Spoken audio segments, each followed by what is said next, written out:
Welcome. We are honored to have you listen and participate in these dialogues produced by the Cora de Brazza Foundation.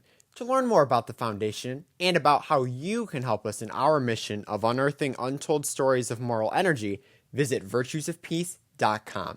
There, you can access show archives, show resources, visit our Etsy shop, and support us with a donation. virtuesofpeace.com.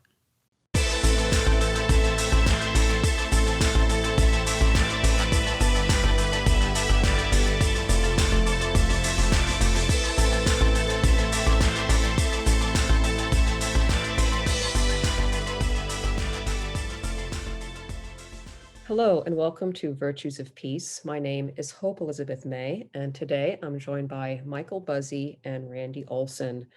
We are continuing today this discussion about the encounter between Olive Schreiner, a writer who dies in 1920, and Howard Thurman, theologian and philosopher who died in 1981. We talked about this last week, which was Peace Day.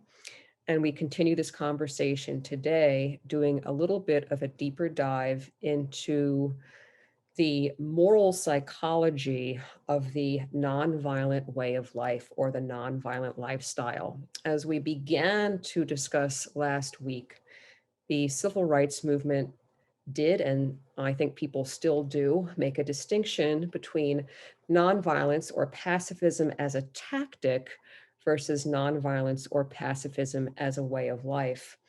And we began last week to basically lay out the argument and the premises that this distinction can really be traced to Olive Schreiner, who Howard Thurman encounters when he is 25 years old and a student at Rochester Theological Seminary.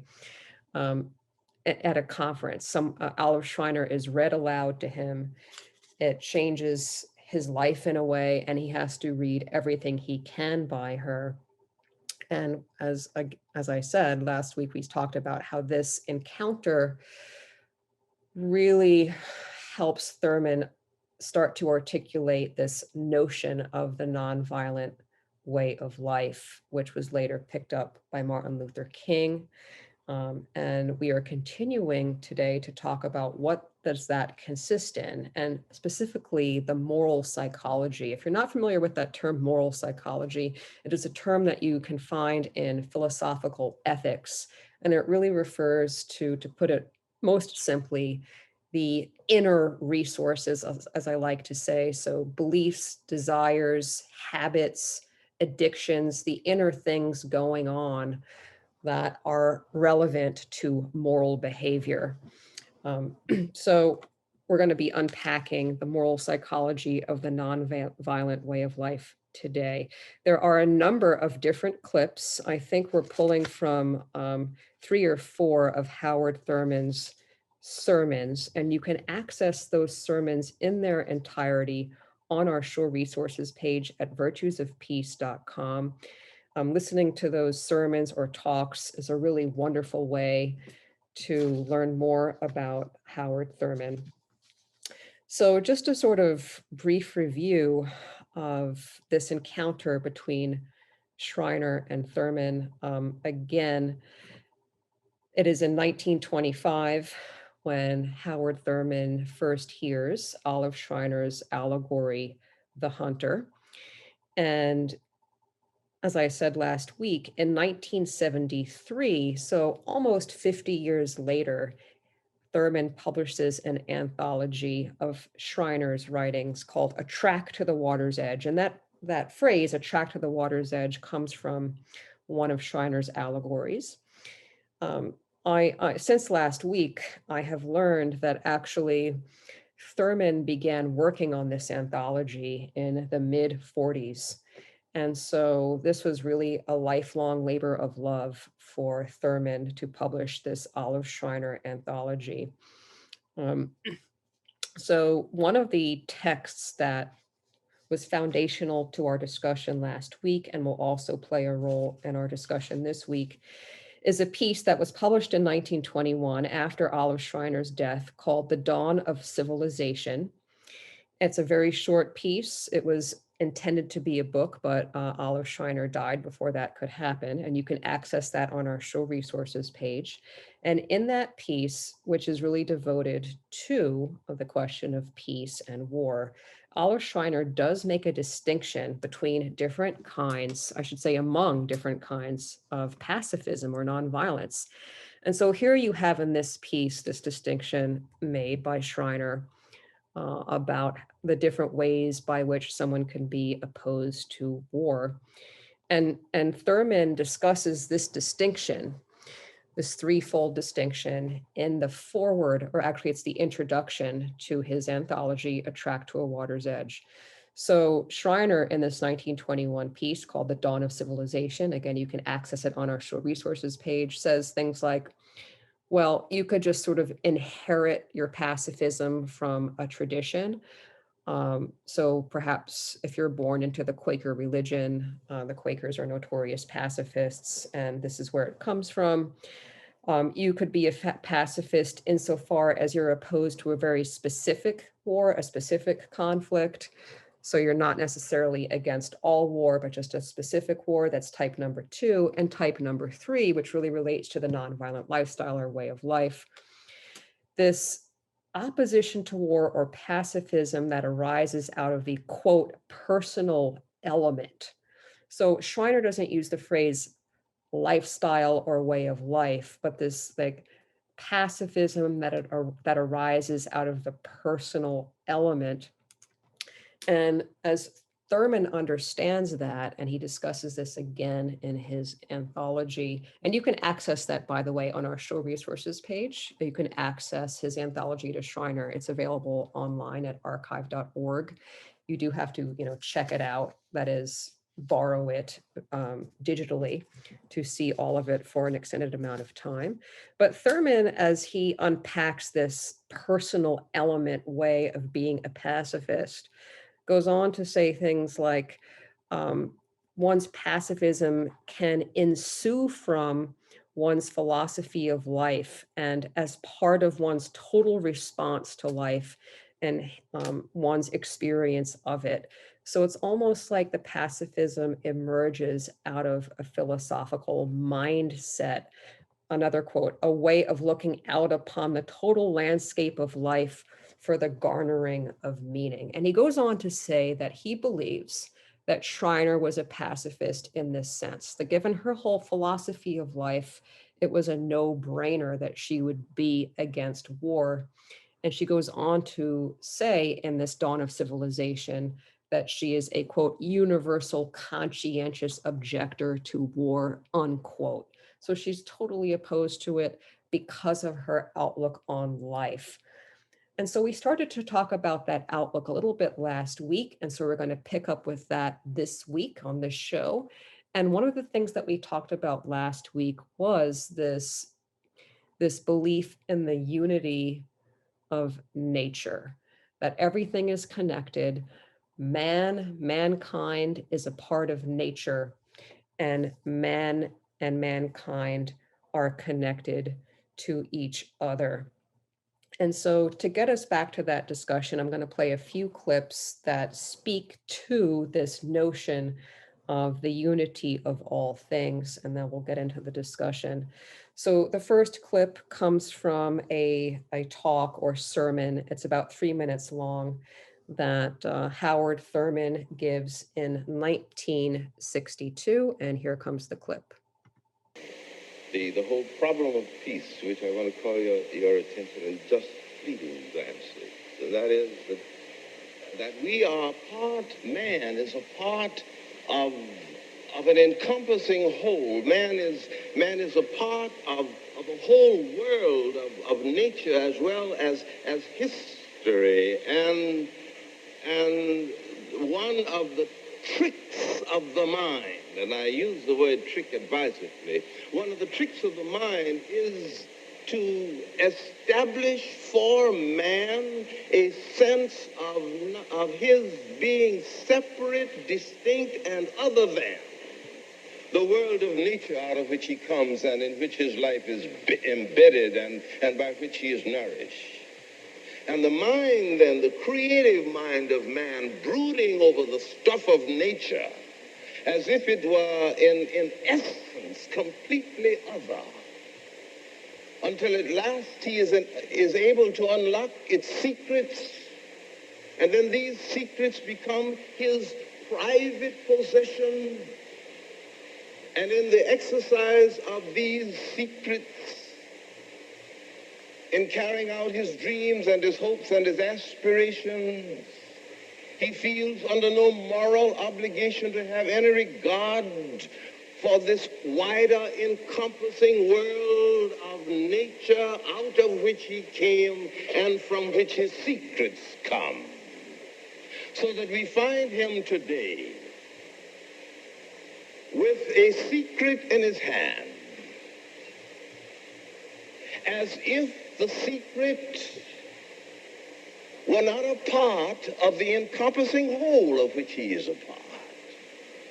And because of this secret and the power that it generates, and all of the utilitarian aspects by which the secret manifests itself, the results of the secret become for him, for modern man, an instrument of violence by which he is able, either by threat or by act, to enforce and to implant his will upon other people. And if they will not say yes, the secret will make them say yes. Again, so that's Howard Thurman speaking in 1962. You can access that entire talk at our show resources page. And so in that clip, which we'll say more about, but just to sort of segue into the next clip, Thurman and the clip that you just listened to is really focused on the connection between man and nature, and that man makes a mistake in thinking that man is other than nature. And this itself leads to violence. And so the emphasis there, although he does talk about committing violence on other men, I interpret that clip as really being focused on the unity of man and nature. The next clip that I'm going to play is from Martin Luther King. This clip comes from the documentary about Howard Thurman called Backs Against the Wall. We don't have the entire documentary on our show resources page, but if you want to purchase it, there's a link to the Amazon page where you can purchase this excellent documentary. So this clip is in that documentary. It's Martin Luther King talking about it. And in this clip, Martin Luther King is really emphasizing the unity of man to man. Whether we want it that way or not, we all tied together.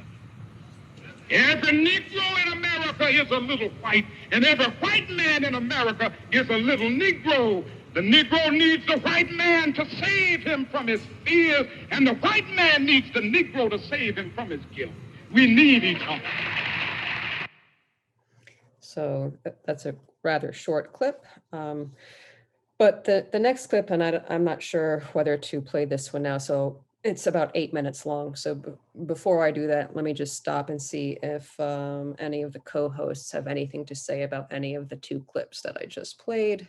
Yeah, I mean, the first one, there's so much to talk about. I mean, I think it's definitely appropriate to pause there and really dig into this idea that, you know, this trick of the mind, of this idea of separateness.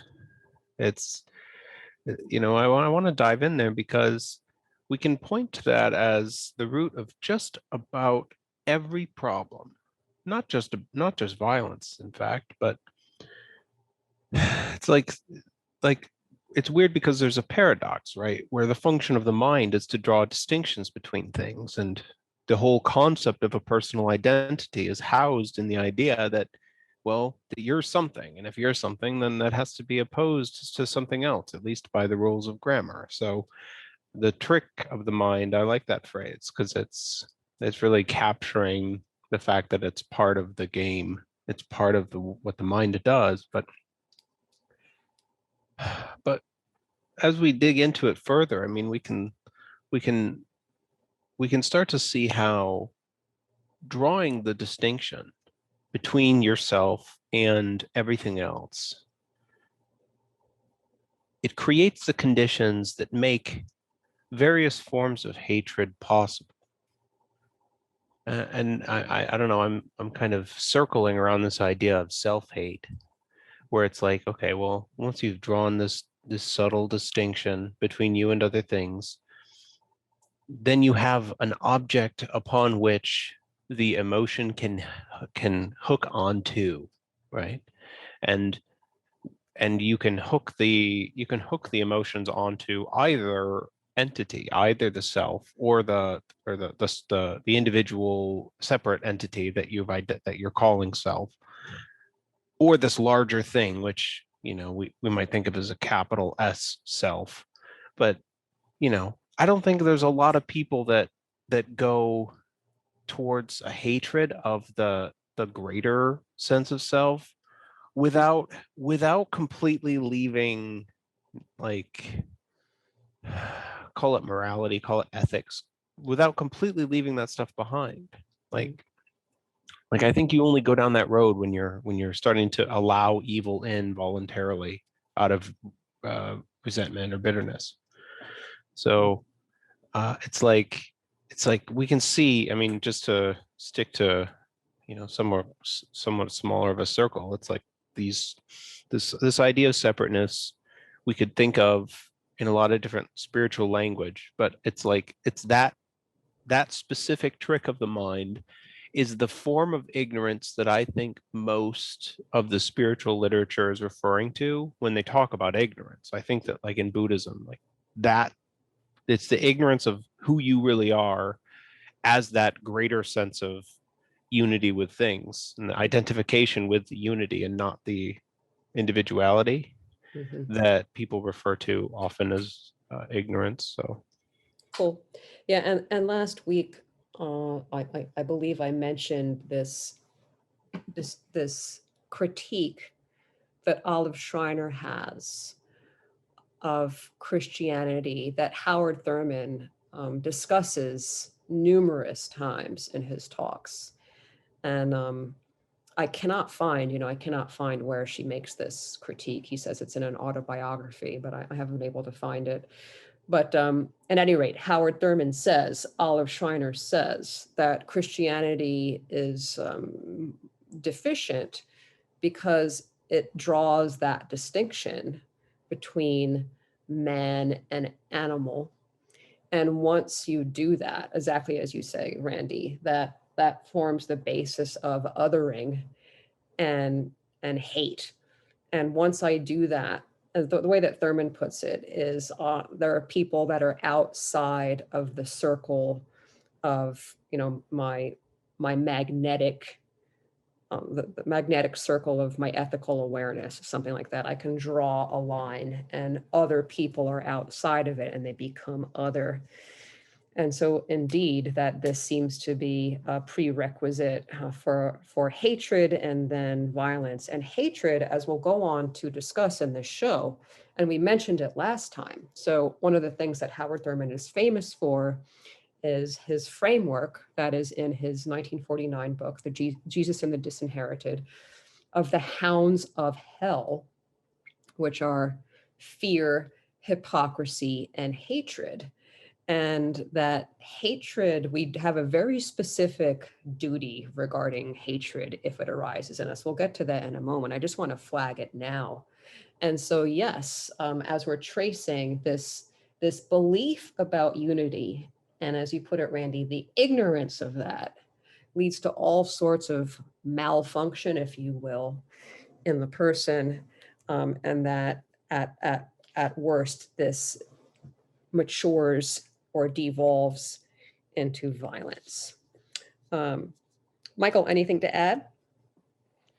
Yeah, this fundamental, it almost seems that the recognition of the inexorable interconnectedness of humanity with nature is that fundamental piece upon which the fundamental bedrock upon which everything else from it grows. And I know last week I had brought in ancient Greek Stoic philosophy, and this also resonates on that same wavelength as well. I've been currently making my way through Robin Waterfield's annotated edition of Marcus Aurelius's famous Meditations, which is a famous Stoic piece. And in it, he discusses, and I will quote, "It was a Stoic custom followed by Marcus throughout the Meditations to describe the goal of life as living in accord with nature." And Robin goes on to describe that the word nature is intentionally left ambiguous as to whether mean nature at large, aka all the animals and living things that exist out in the world of which we share with them, or human nature in and of itself.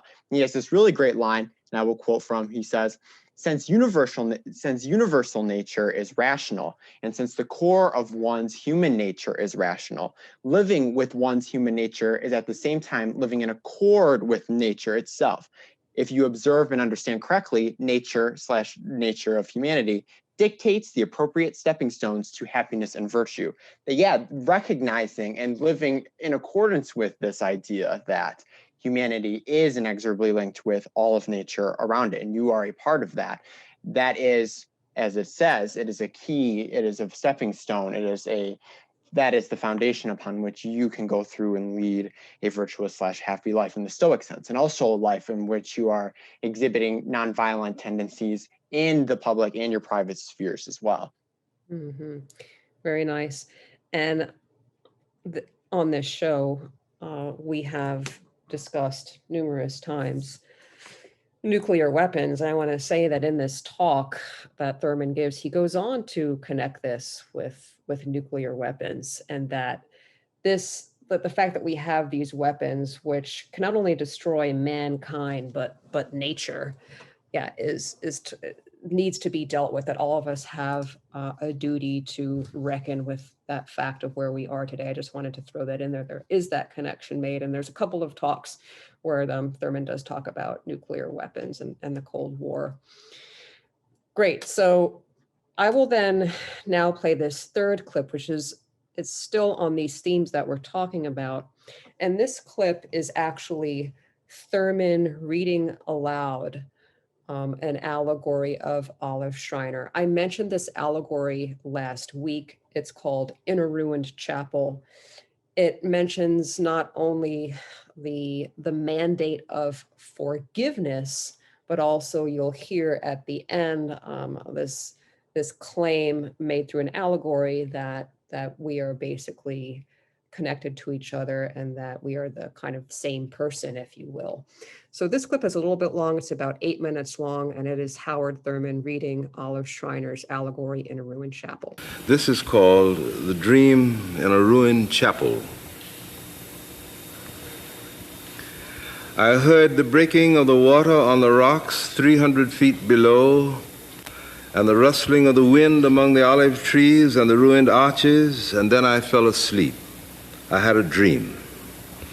A man cried up to God, and God sent down an angel to help him. And the angel came back and said, I cannot help that man. God said, how is it with him? And the angel said, he cries out continually that one has injured him, and he would forgive him, and he cannot. God said, what have you done for him? The angel said, I have done everything. I took him by the hand, and I said, look, when other men speak ill of that man, you speak well of him. Secretly, in ways he shall not know, serve him. If you have anything you value, share it with him. So, serving him, you will at last come to feel possession in him, and you will forgive him. And he said, I will do it. Afterwards, as I passed by in the dark of night, I heard one crying out, I have done all, it helps nothing. My speaking well of him helps me not at all. If I share my heart's blood with him, is the burning within me less? I cannot forgive. I cannot forgive. Oh God, I cannot forgive. I said to him, look, consider your own past. See from your childhood all smallness, all indirectness that has been yours. Look well at it. And in its light, do you not see every man your brother? Are you so sinless you have the right to hate? He looked and he said, yes, you're right. I too have failed, and I forgive my fellow. Go, I'm satisfied, I have forgiven. And he laid him down peacefully and folded his hands on his breast, and I thought it was well with him. But scarcely had my wings rustled and I turned to come up here when I heard one crying out on earth again, I cannot forgive. I cannot forgive. Oh God, God, I cannot forgive. It is better to die than to hate. I can't do it. And I went and stood outside his door in the dark, and I heard him cry, I have not sinned so. If I have torn my fellow's flesh ever so little, I've kneeled down and kissed the wound with my mouth till it was healed. I have not willed that any soul should be lost through hate of me.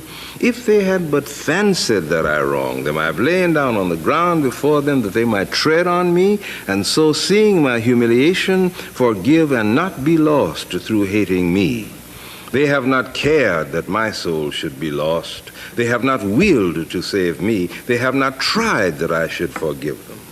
I said to him, be thou content, do not forgive. Forget this soul and its injury. Go on your way. In the next world, perhaps. He cried, go from me. You understand nothing. What is the next world to me? I am lost now, today. I cannot see the sunlight shine. The dust is in my throat. The sand is in my eye. Go from me. You know nothing. Oh, once again before I die, to see that the world is beautiful. Oh God, God, I cannot live and not love. I cannot live and hate. Oh God, God. So I left him crying, and I came back up here. And God said, this man's soul must be saved. And I said, how? And God said, go down and save it, you. And the angel said, what more shall I do? Then God bent down and whispered in the angel's ear, and the angel spread out its wings and went down to earth. The angel went down and found the man with the bitter heart and took him by the hand and led him to a certain spot. Now the man wist not where it was the angel would take him, nor what he would show him there. And when they came, the angel shaded the man's eyes with his wing.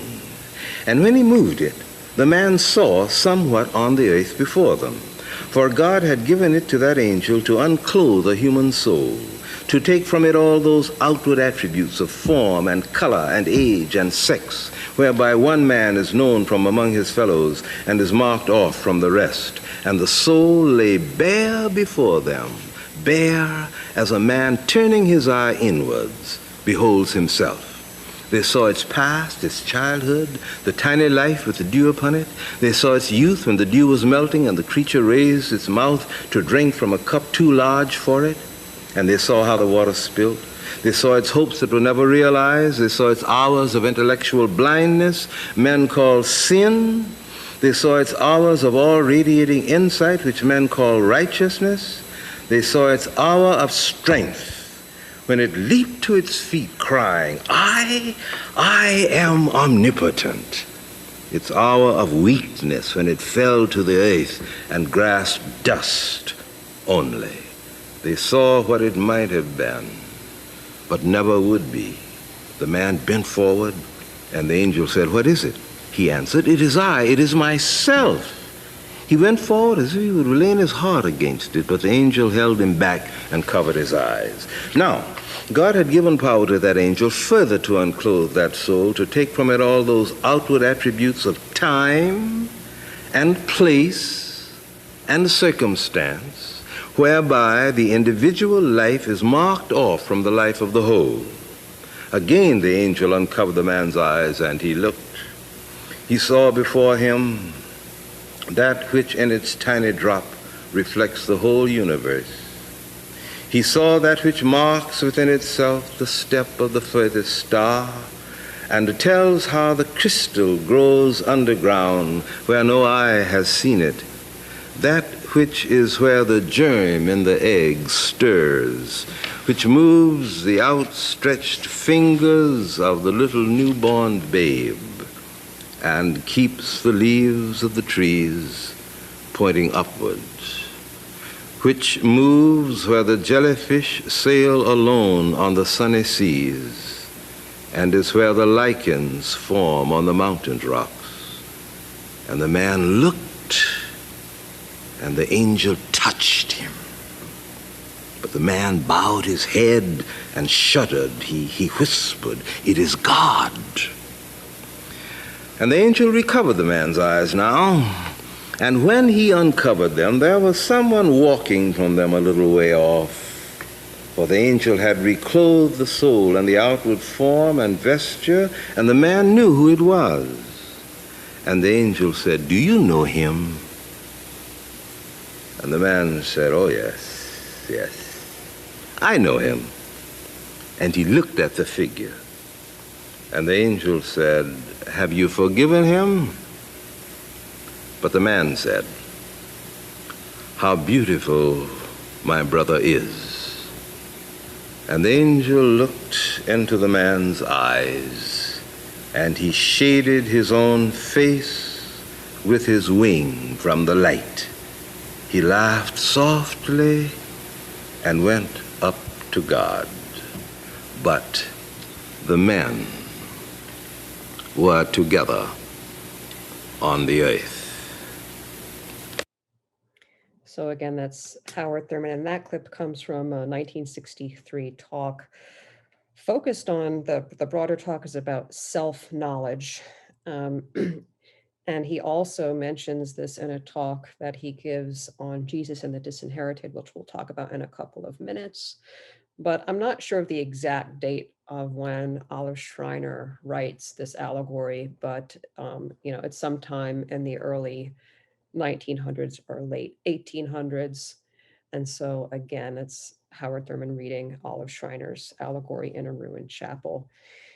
And I think that allegory so beautifully captures everything that we've been talking about. And so the angel is able to show the man who cannot forgive the other, show his soul that is no longer, quote, marked off, right? So all of the attributes of time, circumstance, all of the things which individuate one human being from another, that the angel is able to show the man this soul unindividuated. And when he sees it, he says, "That is I myself."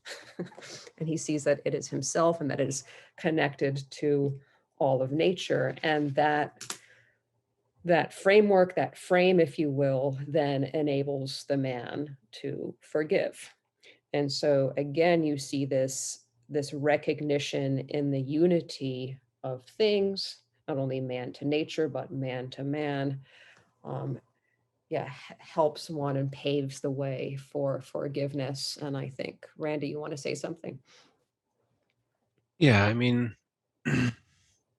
this reminds me of something from Lema Bowie's book, Mighty Be Our Powers, where she was describing the impact that forgiveness had on her life.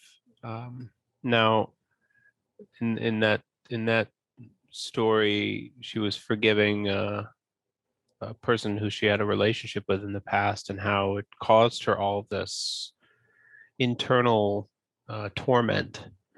And part of her understanding was that it was like the hatred was hurting her. And and it's on a different level than the clip, but I think that it's directly related, where when you have hatred inside of you towards another person, there's this immediate question of, well, who's that hatred really harming most, first of all?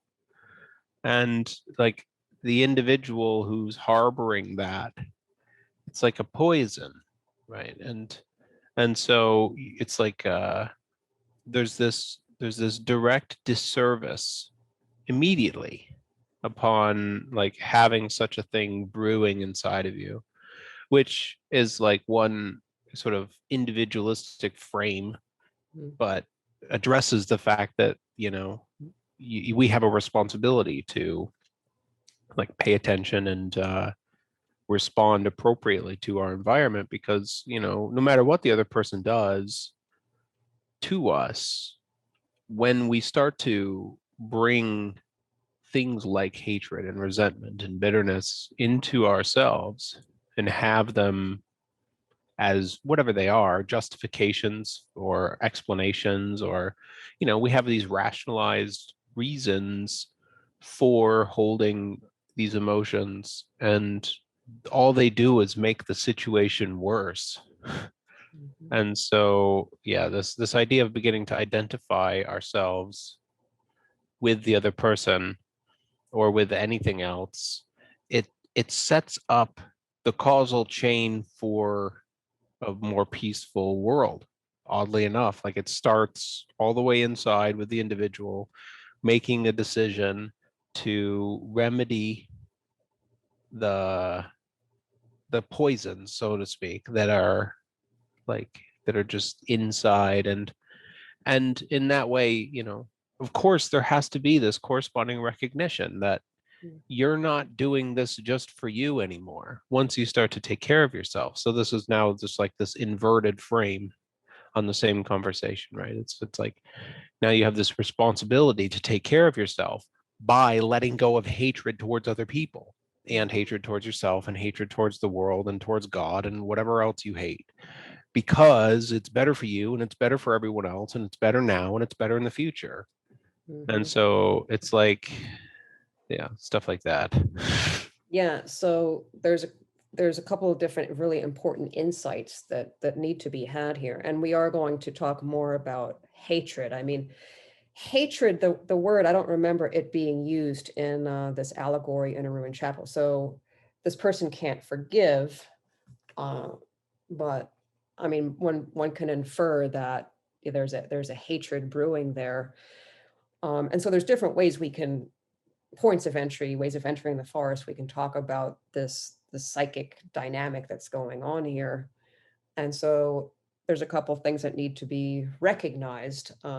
First, like this unity of nature, the unity of oneself to others. And also, as you're pointing out, and this is really driven home by Howard Thurman in Jesus and the Disinherited, and in numerous talks that he gives, and we're going to play a very relevant clip to what you're saying, Randy.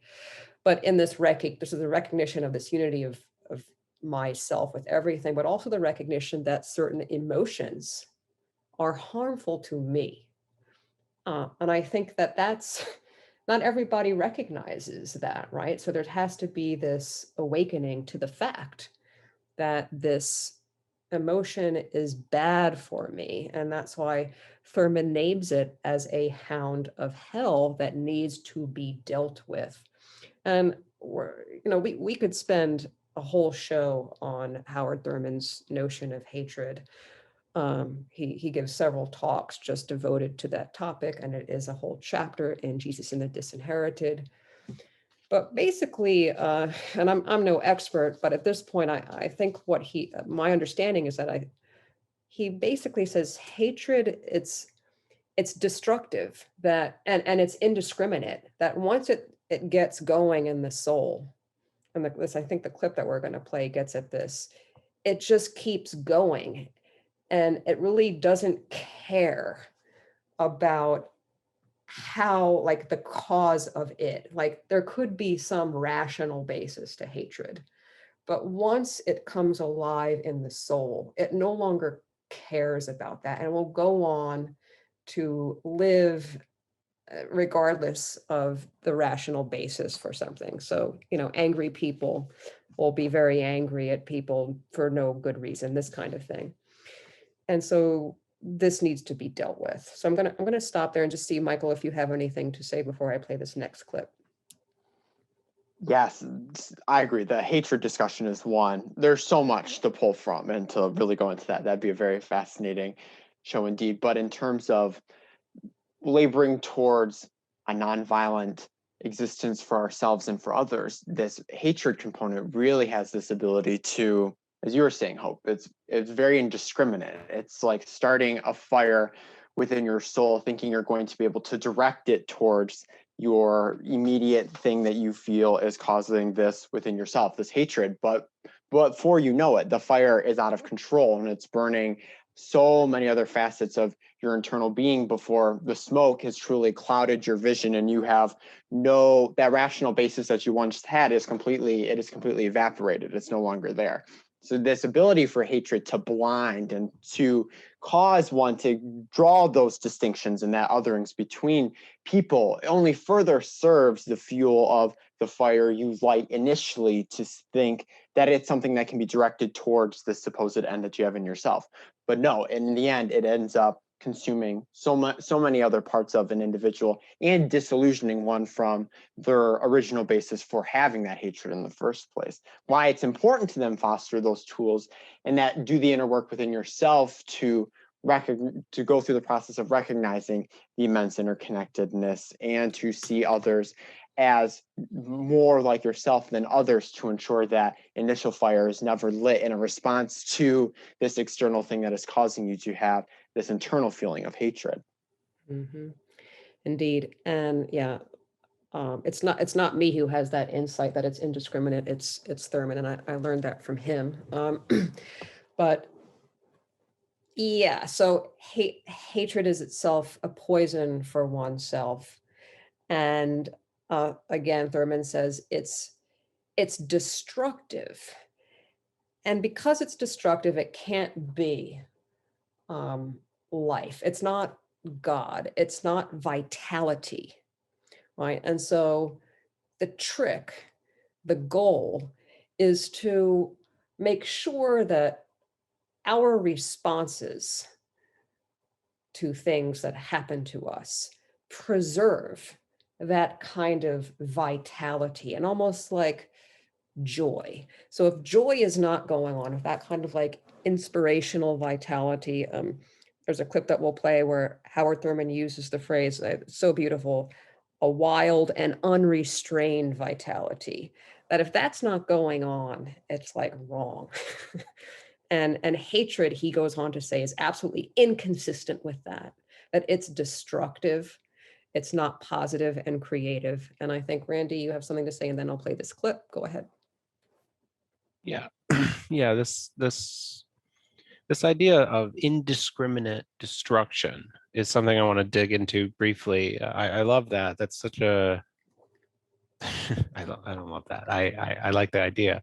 So like I was thinking about how one of the things that occurs for me whenever I talk with people about peace, at least at the surface level at the beginning of the conversation, is there's something along the lines of an argument pressed that, you know, things like war are necessary because destruction is like a means for new growth. It's a change mechanism for society, something like that.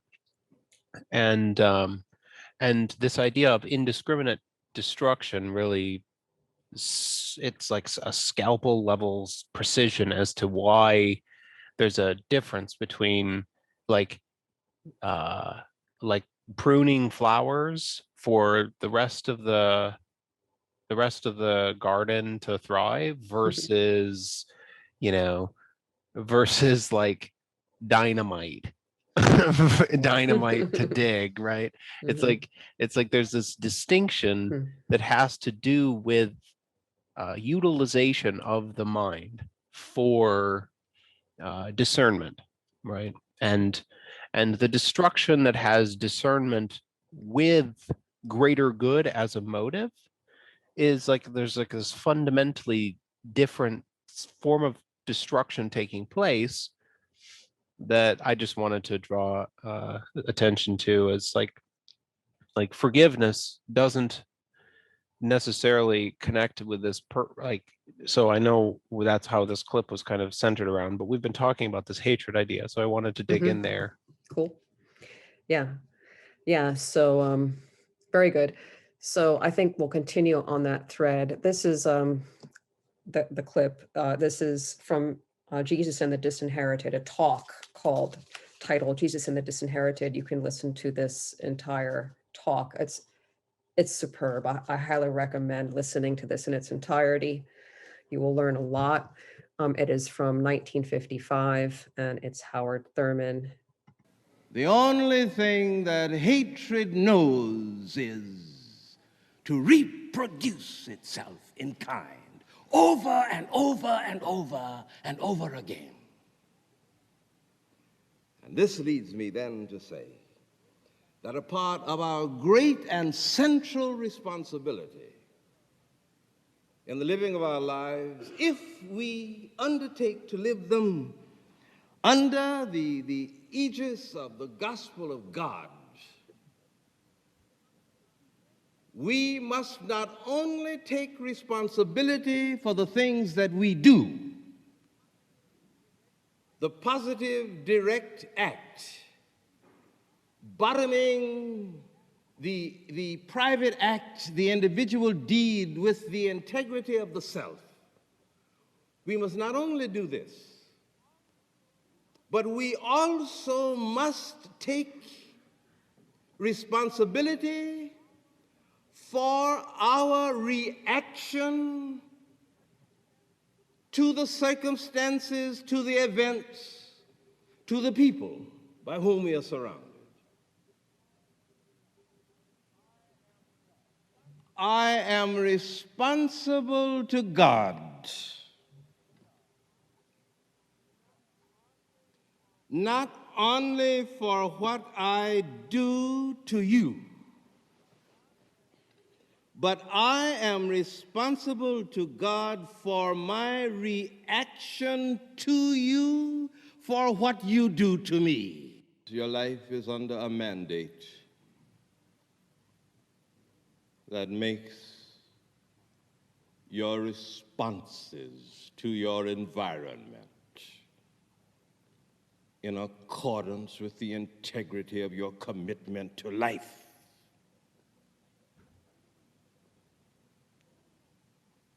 So the exhilaration and the release that comes from being able to express in terms of response to environment a wild and unrestrained vitality, unchanneled by any moral responsibility that grows out of the sense of responsibility for one's response. So powerful, so much to talk about in that clip. And you may have detected that I did splice together two different moments. They're both coming from this May 3rd, 1959 talk titled Jesus and the Disinherited. Again, you can listen to that entire talk on our show resources page. So the title of this show is The Responsibility for Our Responses. And that phrase comes from this clip. And just to sort of take a step back and remind you that we are really talking about the quote unquote moral psychology behind the nonviolent way of life. And so we began talking about the belief aspect, and that you must believe that, nature is unified and that you are connected to nature, part of nature, and you're connected to other human beings. You're not a separate entity, that this is one of the components of the moral psychology of the nonviolent way of life.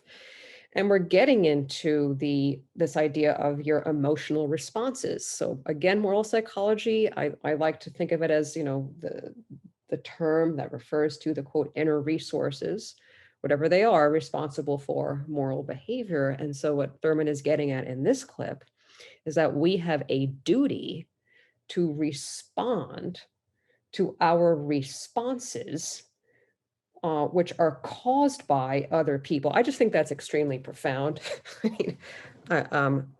Randy, I will say, I love that. I do love that. I don't merely like it. I do love that idea. And so this goes back to what we were saying, that hatred we have a responsibility to respond to hatred in ourself, that if it arises, we have a duty to get rid of it. And how do you do that? We'll go on to talk about that. But again, this is one of the components of the moral psychology of a nonviolent lifestyle, that you have a responsibility to respond to hatred and the other hounds of hell, hypocrisy and fear, in a very specific way. I'll just stop and see if anybody else wants to add. Well, I can, of course, speak to that. I mean, the SparkNotes version would be, going back to the previous clip that, the response, like the mechanism to uproot these things fundamentally comes down to forgiveness, which is why the angel is trying so hard to bring the person to a state of forgiveness, right? That's like the tool that we use in order to come to terms with ourselves. Now, of course, it's not that simple, but I also want to talk about and just, I guess, tie in the word karma to this conversation. It's a complicated word, but this idea that there's a cause and effect like relationship that exists outside of human relationships, that exists outside of the human mind, that is part of the way things work. And humans have the capacity to perceive and make some set of analysis about cause and effect, but that there's law in the universe. That's the definition of karma that I operate from anyway. And one of the things that seems really useful to at least draw out here is, I know Gandhi said something along the lines of, when you solve violence with violence, you plant the seeds for more violence, or something like that. If you use force to solve a conflict, it's something along those lines. And the implication there has these connections with this idea that, well, the way you do things makes a difference outside of you. Things ripple outwards. And so when you start to scream at yourself, for example, for not doing something in accordance with your own set of standards, and you're harsh with yourself, there's like this fine line where you might be going a little too far and kicking the can of hatred just down the road a little bit. So I could talk more there, but I'll stop for now. Michael? One thing that really struck me from Thurman's clip was when he was discussing hatred at the very beginning, and he said hatred's one goal is this reproduction, to reproduce its own kind over and over again. And one thing that I was able to draw an analogy to was a virus. A virus is sort of this entity which is debated in the realms of biology of whether it is even a living thing.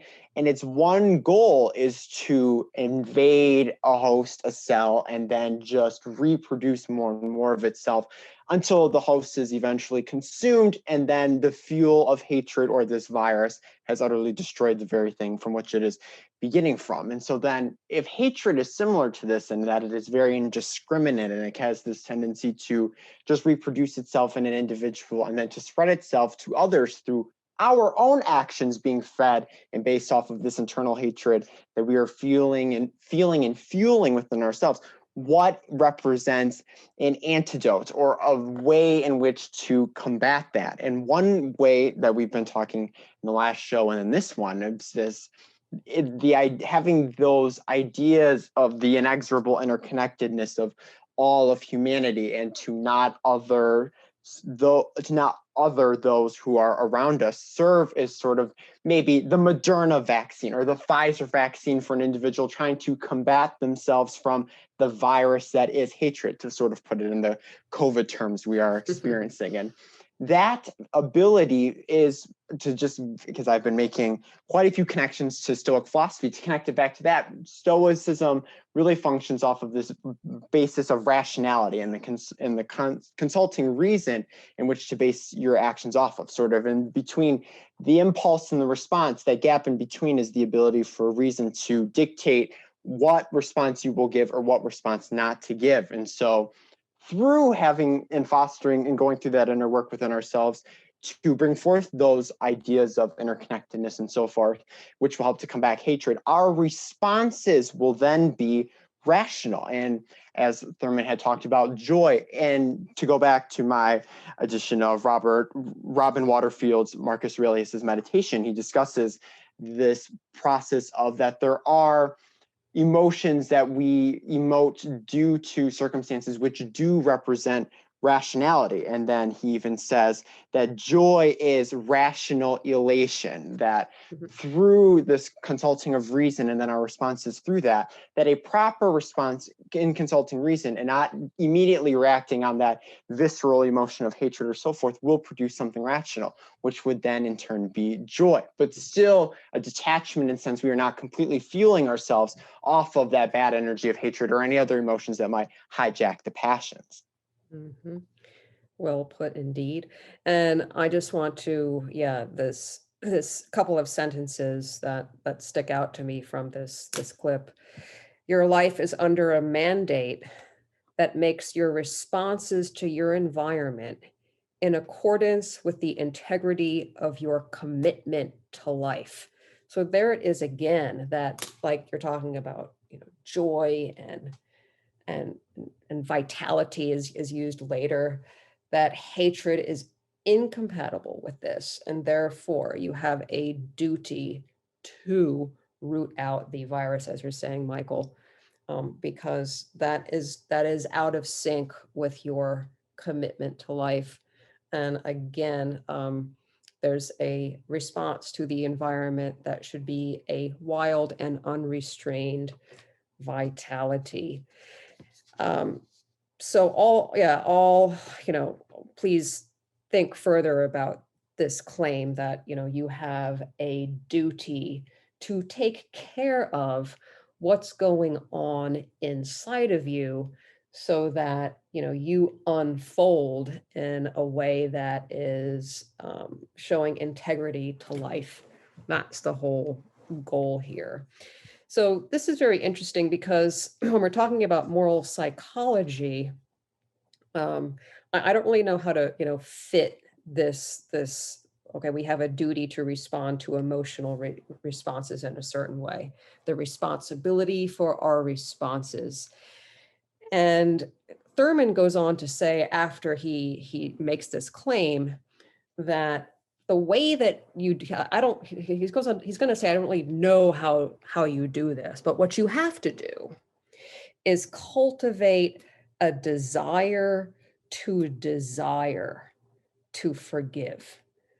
And so I'm going to play that clip. It's not very long. Here it comes. And again, it's from the same talk on Jesus and the Disinherited. I must somehow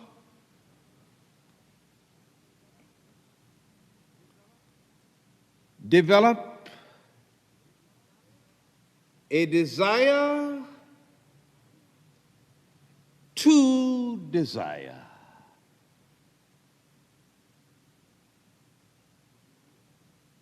To be rid of my hatred and to enter into community. And this is hard. I do not know all of the skilled ways or any of the skilled ways by which the manipulation of a man's insides can bring to pass this new purpose, this new desire. I don't know. So good. Indeed. We have to be motivated. I mean, I'm just trying to unpack all that's being said here. So, and this bit about you have to cultivate a desire to desire does come after in Thurman's talk, when he says, he makes the point, okay, we have a responsibility to respond to hatred in a specific way, and therefore we have to cultivate a desire to forgive and hence get rid of hatred. So I'll just open it up to see if anyone wants to jump in on that claim. We're going to talk about it for a few minutes here. Yeah, I wanna talk about that for sure, and I want to tie it together with the sentence that you were highlighting in the last clip too, because I think that they're directly related through the concept of faith.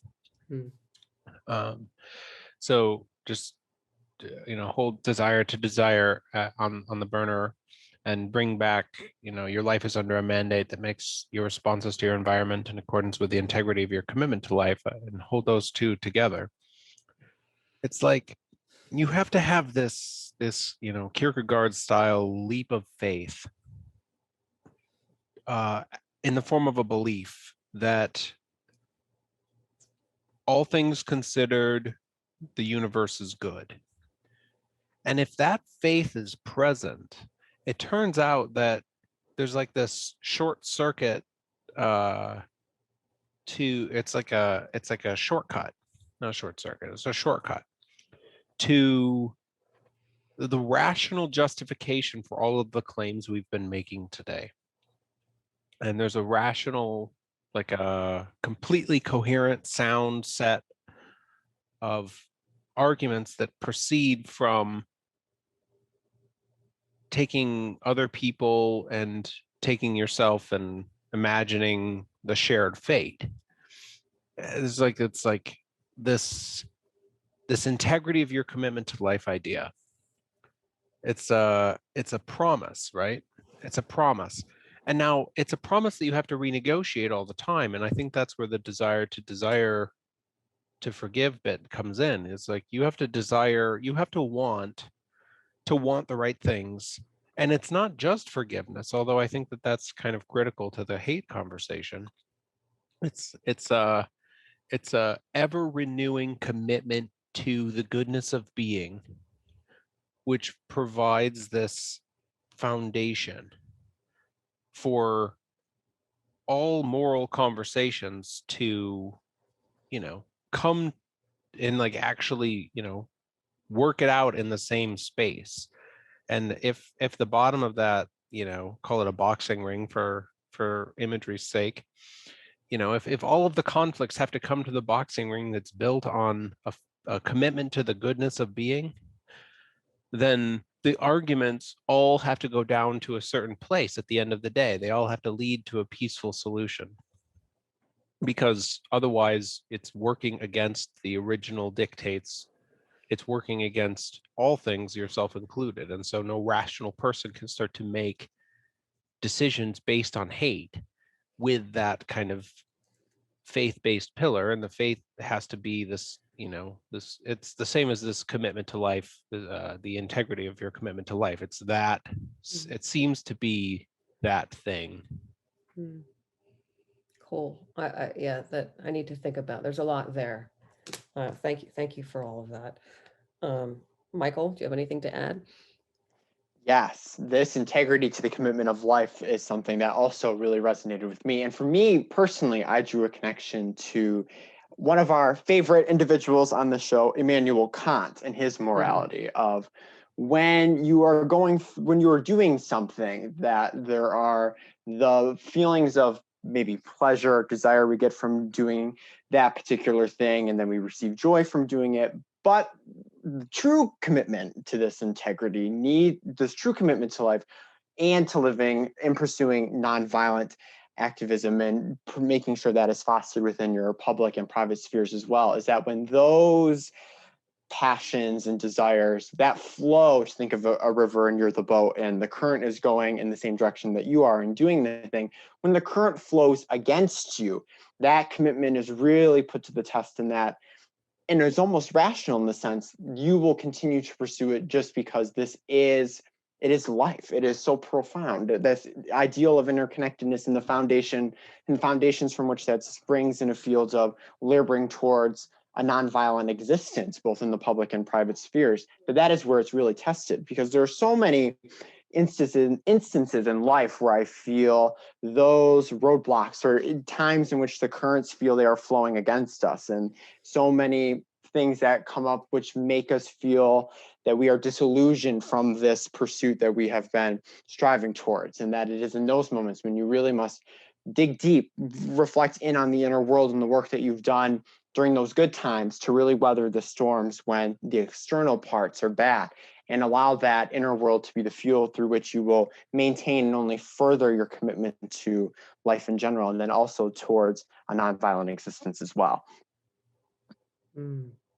Yeah, and this notion of your commitment to life. I just want to focus on that word commitment because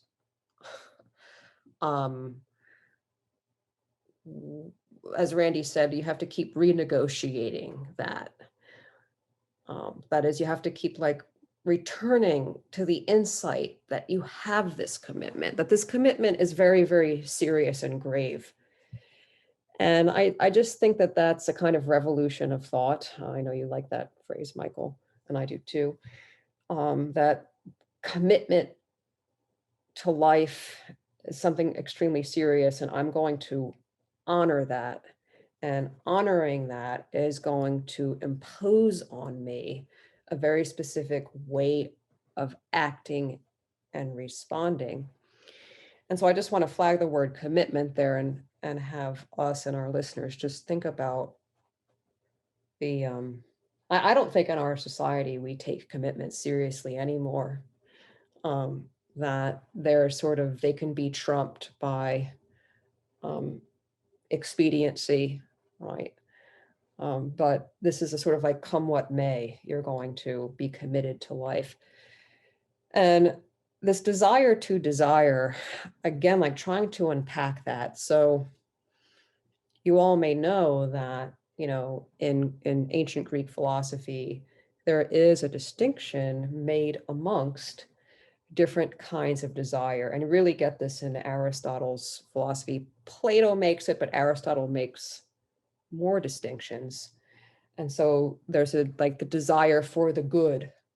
That's its own specific desire called boulesis. And then there's the sort of like animalistic desires that we have that arise out of our matter, our body. So food, drink, etc. The sort of, we would call them maybe base desires. Epithumia is the Greek word. And then there are desires that are the result of deliberation about the good, understanding what the good is, and then how do I realize that given my circumstances now? So I have to know what the good is. And I think that goes back to this claim about unity. Well, I have to have that sort of understanding, and I have to understand what I am. And once I understand what I am, then I can look at my circumstances and use my reason to figure out what I need to do. And so there's an impulse for me to do that, but it doesn't arise, quote unquote, from my body, like the way that hunger and thirst does, right? Because if you think about desire is like impulse, but rather like the motion of my body to take action and responsibility to get rid of hate, to work on blame, the things that we've been talking about, like that arises as a result of my thinking about what is good for me, a result of deliberation. And so I don't know how to pronounce it correctly, but it's like prohairesis is the Greek word for it. It's a desire caused by deliberation. And when he says we have to cultivate a desire to desire, I can't help, and perhaps this is wrong of me, but in any case, it helps me understand it, to say that what Thurman is talking about here is that we have to understand what the good is, and then from that, sculpt our intentions, if you will, so that we move our bodies in ways that move us closer to that good, which would be this commitment to life. Okay, and as we said last time, this is, he says it here in this clip, this is hard. And this takes painstaking discipline, okay? What he goes on to say in this clip after this, and we're not going to obviously play the whole talk. Again, please, if you're going to listen to any of these talks, I think probably this is one of the best, the Jesus Disinherited from May 13th, 1959.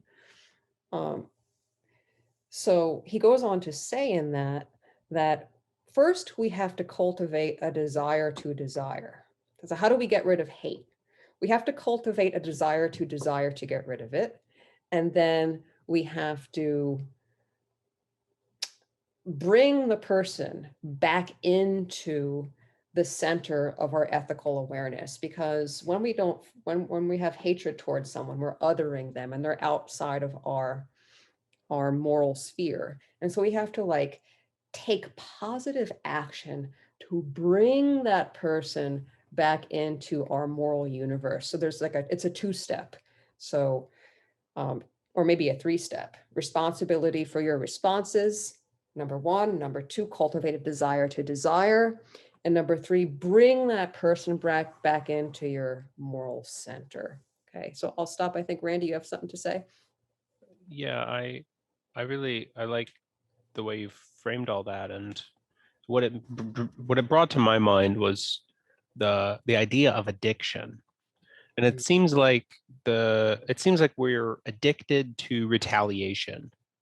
We're addicted to like this lex talionis frame of reference, or some kind of limited form of justice or whatever, so that we can rationally justify violence or hatred or whatever else. And this desire to desire business, it seems analogous to a person who is in the throes of a substance abuse problem, and they want to get out of it, but for whatever reason they seem like they're stuck in this relapse loop.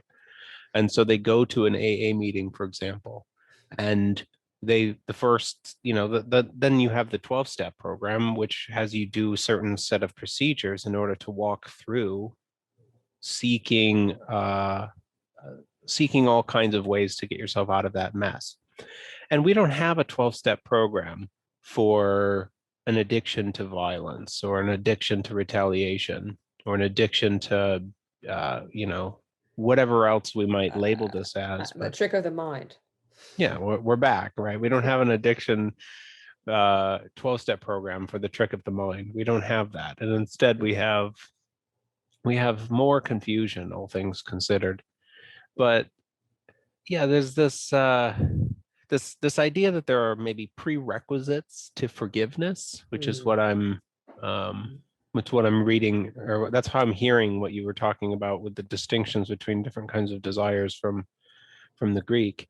This idea that once you've thought about a situation enough, you can see it from this higher place, and you can understand what you need to do from that higher place more clearly, and then you are motivated to start to do things, right? That kind of procedure. What it highlights is that, in order to act in a given situation, you need certain amounts of knowledge, and of course we know that. But forgiveness is an action, and so perhaps there are prerequisites to certain levels of forgiveness. And if somebody has done a particularly egregious harm to you, the work necessary in order to forgive them often includes fully understanding that person's justifications for that action, fully understanding their motivations. And sometimes those are very, very dark things. And that's where the discipline has to come in, right? You have to put yourself in a situation where you can really put on some dark clothing in order to justify the harm that was done to you. And all of that seems to be a prerequisite to proper or complete or true forgiveness. So you have to want to do that whole process, and you have to be willing to go into those dark corners of the human experience. Yeah. And it's not the kind of want where, I want hamburger tonight. It's a kind of want that arises out of, okay, this is not good for me. Like I want to move forward to what is good for me. And then what do I need to do that? And so there may be some, and indeed resistance. And this goes back to, the reference to Kant that Michael made, that, it's like difficult for me to swim against the tide, so to speak. But you do that. And what is that? Is that will? Like what is, I don't know. So we get into like different terms of moral psychology, but that's what we're talking about. And I think absolutely, work needs to be done for forgiveness to happen. We have to understand the person's entire context, as you're talking about, Randy. And I also think a lot of work, one needs to really think about blame. We talked about this last time, the notion of blame and how that's contributing to hatred and resentment. That working on that piece, I think, is absolutely essential. And I'm just going to see if Michael has anything to say before I go on to our last clip, because yeah, we need to wind it down here. Michael? I would just add that I think that is a project for us all, to try to find a 12-step program to forgiveness and what groundwork we'd be able to lay for individuals to undergo that process. Yeah, and I don't know if there's a 12-step program, but people have done a deep dive into this. There's something called the Forgiveness Project, and this is taught to children these days. And yeah, maybe if you're listening to this, you want to seek out, I'm pretty sure it's called the Forgiveness Project. It existed at least about 10 years ago. I'm sure it still does. I believe it may be based in Canada. Anyway, there are programs, and we as adults, of course, need them as well. So what does it look like to do this work? So we're really talking about the interior life, sort of coming to this understanding, taking responsibility for our responses, taking this action to, cultivate a desire to desire. But we're focused on the interior moral psychological aspects. But of course, what does it look like on the outside when someone is doing this? And I would like to play this clip. This comes from a different talk that Howard Thurman gives in 1959. It's called Sources of Tradition. You can listen to it on our show resources page. It's such a beautiful story about his mother-in-law, Mother Bailey. So this is the mother of Howard Thurman's wife, and it's a beautiful story about what it looks like when one is working on the responsibility for one's responses and cultivating these desires. And here's the clip. A little town in Arkansas, in Dermot, Arkansas, in which Mrs. Thurman's mother lived for many, many years. About 15 or 20 years ago, there was a very mean policeman there. They didn't call him a policeman, they called him a sheriff, which is a more deadly characterization than a policeman. And this was a mean man. Even by standards of that town, he was a mean man. He had killed more than 15 Negroes. One of them was even killed, handcuffed. He was a mean man. And then one day he was taken ill and was in the little hospital in the town. And Mother Bailey went to all of the neighbors and sent other persons who worked with her to all the other neighbors. And every Negro yard in this little town that had any kind of blossoming anything, from a dandelion to a rose, all the blossoms in all the yards were collected. And when the collection was over, they had a wagon load of blossoms of every kind. These blossoms were sent down to the hospital with a note from Mother Bailey saying that these blossoms were collected from the yards of the Negro people in Dermot, and we are sending them to you with the hope that you will have a speedy and effective recovery. And she signed it, your Negro friends. Well, 1 week passed, 2 weeks passed, and then the third week came. And when the weekly newspaper came out, there was a little box insert saying, it was signed by the sheriff and addressed to his Negro friends. And his first sentence was, "I didn't know that I had any. I appreciate the flowers." The third sentence was, "that when I get up, if I do, perhaps I can be one." And then the sequel. Until that man died, and he died in office. After this experience, whenever he saw some young fellows who, from the indications, were about to get into trouble, he would go over and counsel with them and urge them not to do it because he did not want to arrest them.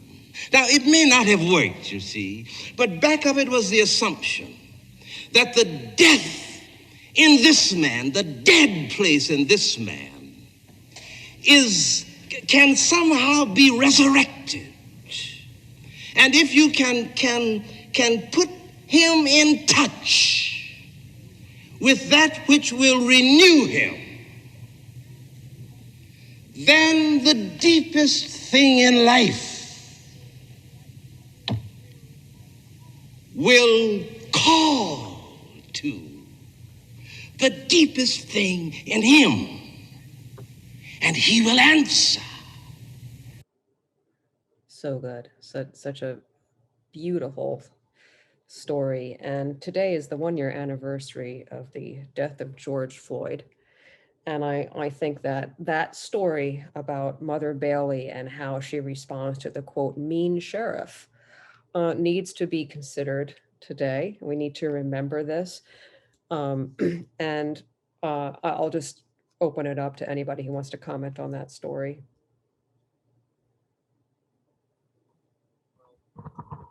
Yeah, I mean, it's difficult to do better than the story itself for like capturing what to do with like a community in distress. But this theme of love conquers all comes to my mind as a way to move forward. This, like, I was pruning flowers, right? And I mentioned this earlier as an example, but it's like when there's something wrong with the flower, you have to figure out what part of the flower needs to be picked and which part needs to stay. And in the case of the sheriff, I mean, it's like, it's not that there's everything about this person was bad, right? He had some kind of moral failing, and that needed to be corrected, and there's a tool for that. And now Mother Bailey seems to have identified what that was and done the perfect thing in order to bring that forward. Mm-hmm. Mm-hmm. Yeah, this story occurs within, and the clip kind of gets at it, but Howard Thurman is really talking about this assumption that we have in Christianity, but perhaps other spiritual traditions as well. I would think that the person, the God is always in the Quakers definitely think this way. God is always in the person, and the person, like Howard Thurman says elsewhere, the person sometimes needs to be shocked, not in a violent way. Sometimes it could be so shocking that there's this act of fellowship, right? It's probably very shocking to the sheriff, like what? And so, because he's not expecting that, he's expecting perhaps hate, right? But this is one way to awaken, as Thurman says, the moral center of the person, which is always there. This is the belief. John Lewis puts it this way: you never give up on anyone. That the thing is always there. You just have to, sometimes work harder and make yourself vulnerable. And this is the leap of faith, maybe. But I just wanted to, use that clip because, again, we've been talking about much of the interior aspect of the nonviolent lifestyle. And this story shows what it looks like on the outside. And Michael, you have something to say. Go ahead. Yes, thank you. As you had mentioned earlier, that phrase from the first democratically elected mayor of Hiroshima after the August 1945 atomic bombing, Shinzo Hamai, his phrase in his mayoral declaration, a revolution of thought, that I felt perfectly encapsulated what it is like for an individual to undergo that process when being confronted with something that completely violates what their expectations would have been generally. That he has, the sheriff in the story has forged this reputation of being a mean man, an individual who seems to be very cold, a very hard-hearted individual, so to speak. And so, and in doing that, the responses he would receive, he expects it to be in line with this energy that he emits out into the world. And then, so for something, Mother Bailey's actions of collecting all these flowers and then the people presenting it to him completely, like you had said, Hope, shocks the individual. It completely shocks the sheriff. And it is being confronted with something so utterly revolutionary, so to speak, that is what induces this internal revolution of thought and sort of puts him on this new path of, as Mr. Thurman says, of going and consulting these individuals, not wanting to arrest them, like utterly changing every facet of his, what he would normally act from prior. So that's very powerful and just totally speaks as to why that phrase is so amazingly powerful and one that continues to resonate in so many different fields of what we discussed here on the show. It's absolutely incredible. Yes, and you may be pleased to know that although Howard Thurman doesn't use the phrase revolution of thought, in one of his talks about nuclear weapons, he does say we need to have a revolution of values. So very similar, but there it is. So yes, I think that, yeah, that's very profound. And as he says, it might not have worked. And last week we were, using some clips, one in particular where Howard Thurman mentions, quote, what is happening in Montgomery, and referring to the Freedom Rides, which did not end as planned because there were mobs of white supremacists who attacked the bus with, lead pipes, fire, and so forth. And so you have, practitioners of nonviolence being met with at that moment by violent people. And so there's one episode, I mentioned David Halberstrom's The Children. If you want to check it out, this story is told in that book, where one person is, sort of like laying on the ground, and a white person comes over and says, "Are you okay?" And he says it in that sort of like concerning manner, "Are you okay?" And the person says, "Yeah, I'm okay." And then the white person proceeds to hit him, with a lead pipe. So it doesn't quote always work in the moment, if you will.